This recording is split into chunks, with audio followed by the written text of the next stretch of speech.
Assalamualaikum warahmatullahi wabarakatuh. Nama saya Ahmad Hamdani dari kelas 12 IPA 3. Di sini saya akan menceritakan salah satu tokoh wirausaha yang sukses, yaitu Ibu Nurhayati Subakat, pendiri kosmetik Wardah dari Indonesia. Beliau lahir pada tanggal 27 Juli 1950 di Padang Panjang, Sumatera Barat. Awal kisahnya sebut Nurhayati, bisnis tersebut hanya bisnis rumahan biasa dengan target konsumen muslimah. Wardah membawa label halalnya pada brandnya. Ketika itu produknya hanya ditawarkan dari pintu ke pintu dan dari salon ke salon. Kesulitan terbesar menurutnya adalah mendapatkan kepercayaan terhadap produk kosmetik rumahan baru dengan label halal tersebut yang dia bawa. Namun perlahan, dengan kerja kerasnya, bisnis tersebut mampu mendapatkan kepercayaan dari konsumennya. Wanita kelahiran Minang ini terus mengembangkan sayap usahanya ke berbagai tempat yang memiliki potensi usaha. Namun saat usahanya berkembang, Nurhayati mendapatkan cobaan yang tidak ringan. Tepat usahanya mengalami musibah kebakaran. Musibah tersebut sempat membuat wanita berdarah Minang tersebut ingin berhenti menjadi pengusaha. Tetapi mental seorang pengusaha bermain di sini. Dia menyadari jika dia berhenti, maka karyawan akan kehilangan mata pencaharian untuk keluarganya. Atas dasar tanggung jawab terhadap karyawannya, dia putuskan untuk kembali memulai dari awal bisnisnya yang sempat bangkrut tersebut. Kebangkitan bisnis Nurhayati dimulai melalui relasi-relasinya. Bisnis wanita berhijab tersebut merangkak naik dan makin besar. Produk-produknya semakin dipercayai konsumen dan jangkauan wilayah produknya pun semakin luas.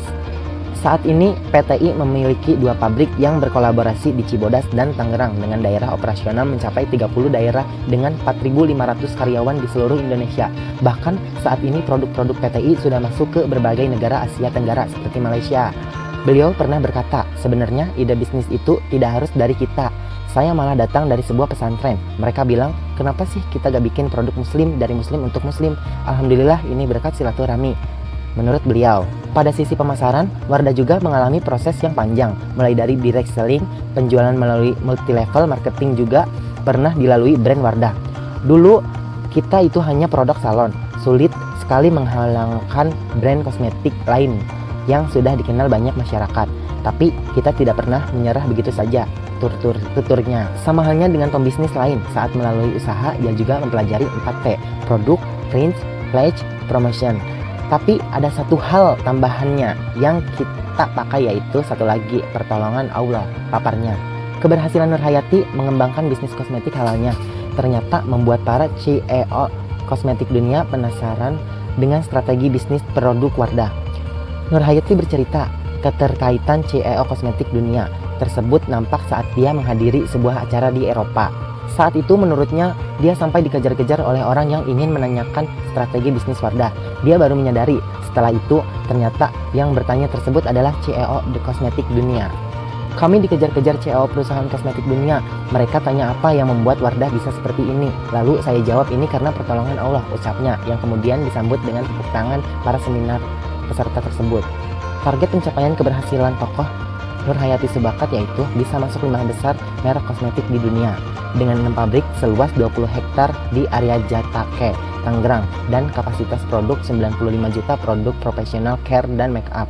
Nurhayati optimis dapat memasuk produk kosmetik halal di dunia dalam jangka panjang, tentunya dengan dukungan dari 10.000 karyawan sekarang ini. Namun untuk jangka pendek, istri dari Subakat tadi ini akan memperluas pasar-pasar ekspor ke negara-negara Timur Tengah. Saat ini Wardah baru dilempar ke pasar Malaysia. Pokoknya kami sudah ada partner, kami akan masuk, tuturnya. Tidak ada yang tidak mungkin kalau melihat potensi bisnis kosmetik halal yang begitu besar di Indonesia maupun dunia. Akan tetapi, persaingan bisnis yang semakin ketat membuat Nurhayati harus rajin berinovasi dan merilis produk-produknya teranyar, termasuk ikut menyesuaikan diri terhadap perkembangan era digitalisasi saat ini. Strategi pengembangan, setiap tahun kami akan keluarkan produk-produk baru, totalnya sekitar 200-an per tahun. Karena prospek bisnis kosmetik di Indonesia sangat bagus. Salah satu yang paling tinggi growth-nya, ucap Nurhayati yang enggan menjelaskan lebih detail mengenai produk tersebut. Mungkin cerita saya tentang Ibu Nurhayati Subakat, pemilik dan pendiri kosmetik Wardah di Indonesia, sampai di sini saja.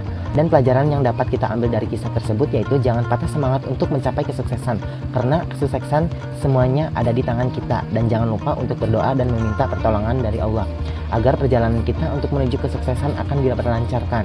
Amin ya robbal alamin. Terima kasih dari saya. Wassalamualaikum warahmatullahi wabarakatuh.